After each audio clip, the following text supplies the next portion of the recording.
जय भीम, नमो बुद्धाय साथियों। तो कैसे हैं आप लोग? उम्मीद है कि आप लोग ठीक ही होंगे। तो एक छोटा सा बाबा साहब का सॉन्ग है, तो प्लीज़ दोस्तों कमेंट करके ज़रूर बताएं कि सॉन्ग कैसा लगा हमारा।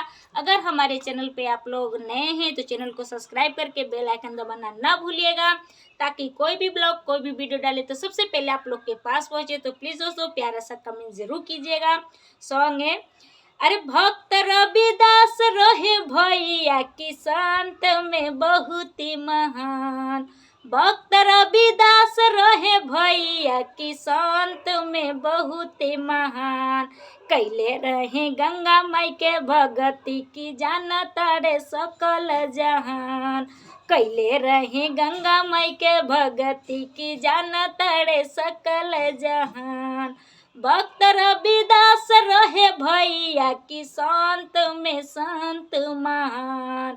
भक्त रविदास रहे भैया की संत में बहुत ही महान।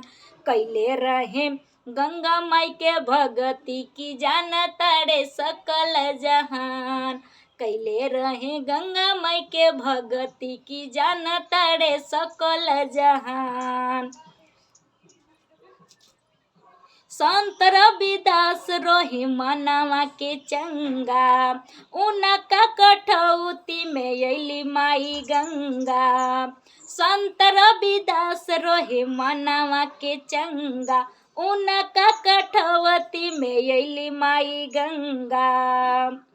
अरे उनके भजनिया से भैया खुश भइले कृष्ण भगवान।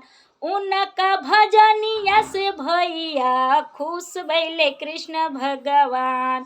कैले रहे गंगा माई के भगती की खुश भइले सकल जहान। कैले रहे गंगा माई के भगती की खुश भइले सकल जहान। भक्त रविदास रहे भैया की संत में बहुत ही महान। भक्त रविदास रहे भैया की संत में बहुत महान।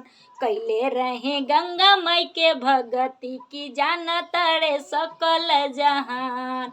कैले रहे गंगा माई के भगती की जानता रे सकल जहान। संत रविदास रहे मनवा के चंगा, उनका कठवती में अली माई गंगा।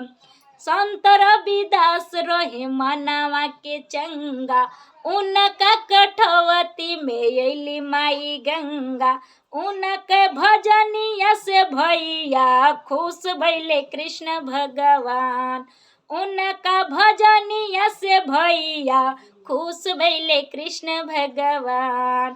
कैले रहे गंगा माई के भगती की खुश भइले सकल जहान।